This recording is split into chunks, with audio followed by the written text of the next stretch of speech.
Hello there, YouTubers, and welcome to another Dr. Cassette video. Today we're going to mess around with the Telefunken 2-motor metal cassette deck RC200. And I have some really good news for you. Finally got some good light for the workshop, so we won't have any of those dark and grainy pictures anymore. Well, there it is, the Telefunken RC200 cassette deck, and this is a recent dump find, and it's actually a bit of a second chance, because I already had a Telefunken RC200 in the past. Got it off of a flea market. It had the exact same errors as this one, exact same problems. And when I tried repairing it, I unfortunately blew up the control circuitry for the motors. Wasn't able to repair that, of course, because a bunch of integrated circuits were blown, so I had to sell it for next to nothing on eBay. So this is really a bit of a second chance, and I'm glad that I found it. Although this is in not nearly as good condition as my first RC200 was. Now the thing is, I actually also have the smaller model. This is the RC200, and all taken apart, there we have the Telefunken RC100. Well, that is waiting for a new belt and new idler wheels, and has been waiting for quite some time, so really got to get around to fixing this thing up too. But since this thing is better, it has priority. So let's take off the cover and have a look inside. And here it is, the inside of the Telefunken RC200 cassette deck. And if you're looking for some good old German build quality, you're definitely wrong in here. This thing, if at all, was just assembled in Germany, and I don't even think it was. Telefunken was actually one of the first producers to have a lot of their things produced in Japan to their specifications. And that might actually be the reason why they were able to stay for such a long time. Telefunken disappeared in the early 1990s, while other German producers already had to go in the early to mid-80s. This thing was made in Japan for the most part. The inside of it was, that's for sure, because I actually once had a Siemens cassette deck. It was also made in Japan. I think the model number was RC333, and basically everything behind this border was identical. The transformer was different, I do know that. I unfortunately took that Siemens cassette deck apart, so I can no longer show you that. But the front was completely different. It didn't have this direct load and lock mechanism. It had a classic cassette compartment, but the inside was the same. It had the same metal box, I think in the same place, same setup for the record play switch with a solenoid right here. A nice high quality there. It had the same high-com module. Yes, this cassette deck has high-com. And there it is, high-com. Noise reduction developed in Germany, and there is the switch for that, high-com noise reduction. And since Dolby already had quite a bit of influence, they had to put in this Dolby noise reduction expander so that you could play your Dolby encoded cassettes. Of course, all the pre-recorded cassettes had Dolby going on them and stuff. But back to that Siemens cassette deck, it had the same voltage regulator there. It had the same filter capacitor. Here's proof. I still have it. Right there. The mechanism was exactly the same, and in case you wonder, have proof for that. Here is the motor. This mechanism must have been quite a popular one, because this cassette deck contains it, the Siemens cassette deck contained it. I have buried in this pile of hi-fi equipment, I have this Universum cassette deck, which is using the same mechanism. It's a nice 2-motor mechanism. Has a this one has a Matsushita frequency generated servo controlled motor, and I don't think the Siemens cassette deck had that. I think it didn't have a servo controlled motor, but there there's that. Anyway, so what's going on inside of this cassette deck? Why are we going to repair it? Well, it has some classic problems. Classic, I'm saying, because I sure already have a bit of experience with this mechanism. There is an idler wheel inside of here that transfers motion from this motor to the take-up and supply rails in fast-forward and rewind modes. That idler wheel is always going bad, and that's why this does not want to rewind or fast-forward anymore. And now, for some reason, somebody got kind of creative with a counter. You might be able to see this nasty glue residue from sticky tape. Somebody stick the counter into the reset position, and since that was not working, he ended up removing the belt for the counter, which is very weird. I don't know why. The belt could use a replacement too, and well, there might be some other issues. Okay, we're making some good progress. Knowing this cassette deck already certainly does help. Now, I fixed the counter, and it wasn't running because the counter belt was missing. And now, why did they do that? Well, as you can see, this cassette deck has a bit of a weird setup. There is the belt right there coming from the take-up reel, but that goes onto this dual pulley thing. A little transmission. That transmits motion to a second counter belt, which was missing. Now, why was that missing? Well, attached to that dual pulley transmission thing is a little magnet. Now that magnet is for the auto stop mechanism, for the auto stop system. There is a little reed switch. That is a switch that's being activated by a magnetic field. And each time that magnet passes by that reed switch, it activates that. And so you're getting a constant pulse. And when the cassette deck, when the control circuitry doesn't get that pulse, it says, okay, cassette has reached its end, and I'm going to shut it off.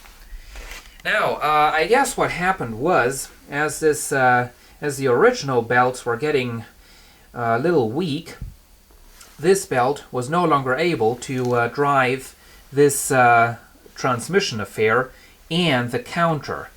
And so the original owners, when they found out about that, went ahead and removed the counter belt to make it easier for the belt to turn that dual pulley thing, so that they could still use the cassette deck, because of course if that thing is not turning, the magnet is not turning, and the cassette deck just always shuts off. So anyway, replace this belt, replace that belt, and if I now oh, I can't put this into playback because it has a little switch right there which I'd have to press. Then I'd have to press the play button over there at the same time, which of course, as you can see, does not work. Something just went wrong. Just stopped recording, and the capstan motor just stopped turning. So I have to see why that is happening. Anyway, I've put a little paper into that switch, so it now thinks there is a cassette inside, so I can show you what's going on with rewind and fast forward. You can see there is this motor right there, and I don't know if I can get a good shot of that. There it is. This little thing, there is a rubber tire around that, and that is bad. So it just won't transmit motion from the motor to the take-up and supply rails anymore. Here you can see it. It's just slipping. It's just slipping. So I'll have to obviously replace that. And then I'll have to find out what happened with that motor. That's kind of weird. It's a bit later now, and as you can see, I've taken the secondary motor out. It's right here. And down there we have that setup with the two rubber idlers. Now, the original setup was there was a tire with a smaller outer diameter sitting right there, and one with a bigger outer diameter sitting behind there. The inner diameter is the same. what I've done is I've searched and found a rubber tire with a outer diameter that was even bigger than what was on there originally. Put that on. Unfortunately, the inner diameter is too big. As you can see, it is loose. It's safely on there, but it's loose. But it shouldn't be a big issue if this works out the way I hope it will. And then I went ahead and, since interestingly enough, the rubber of those idler wheels was still fine, I went ahead and put the idler wheel with a bigger diameter right here in place of the one with a smaller diameter, and the one with a small diameter is right here. So now also, as you can see, the motor has this rubber sleeve around it. This is the original one, but as you can see, it has a groove in there. It's quite worn out. So what I did was I went ahead and got that motor from that Siemens cassette deck, took its rubber sleeve off because that appeared to be in better condition, and that's now on there. What I'm now going to do is I'm going to put the motor back in its place. We're going to see if it works. Okay, there we are. As you can see, the motor is back in its place, and it does work.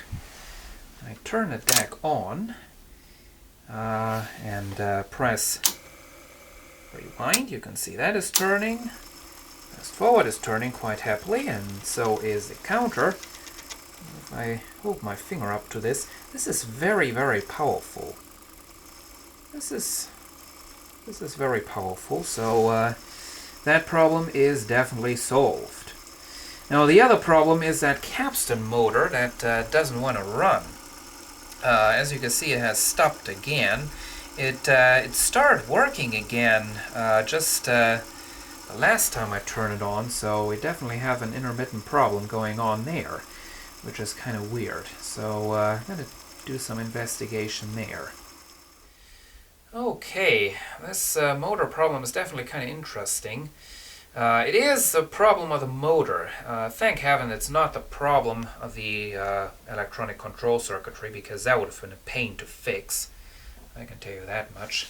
It is the problem of the motor, which is kind of sad because of course it is that frequency generated servo affair.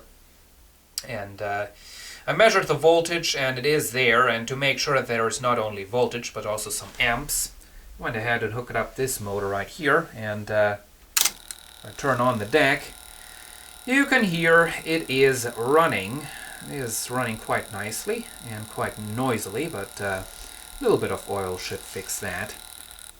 I put some strain onto the motor. Ouch, it's getting hot. It still works, so there is definitely a problem going on with this motor, so I guess I'll be putting in this motor right here. Put in some oil, should be fine. It is also a Matsushita motor, DC 12 volts. Made in 1984, this one's made in 1981. No FG servo on this one, but at least it runs. But I'll be putting this in tomorrow because, as I found out, it's quite late at night already. It's the next day, and I'd say we're pretty much done in this cassette deck. I put the new motor in place, and as you can see, that's now sitting right there. Also, that's important, you have to take the original pulley off of the original motor and put it onto the new motor, because otherwise you'll never be able to get the correct speed. Amazingly, with the new pulley in place and everything, this motor actually already had the exact correct speed. And the speed is dead on, which is really amazing. But there we are. It is working now. So you can see, working quite happily, and for the past 30 minutes I've quite happily been listening to cassettes using headphones, and the motor did not stop a single time, so that is fixed. New motor is, I lubricated it, it's still a little noisier than the original one, but it's okay. And rewind still works. Play, not play, fast forward still works. I did not replace the belt, the capstan belt, because you know, the belt is kind of loose, but it's still working, still works perfectly fine. And replacing the belt is a little bit of a pain in this cassette deck, because might be able to see down in there. Down in there you can see one of the standoffs for that for the control circuit board. Right there is actually what holds the back bearing of the flywheel in place. So you'd have to take the whole mechanism apart to get to that stupid belt. So I'm just leaving it in there for as long as it works. Should still clean this. There is a little idler wheel buried in the mechanism down in there, which thankfully still works. There it is. Seems like it just pops up when it's in playback mode. There it is. Should still clean that, but that shouldn't be a big problem. And I'd say if I'm done with that, we're done, because everything else appears to be fine. I've cleaned all the rubber parts. None of the switches and potentiometers needs any kind of contact spray. So really, I have to do some final touches in here, and then of course clean the faceplate, especially that thing right there. And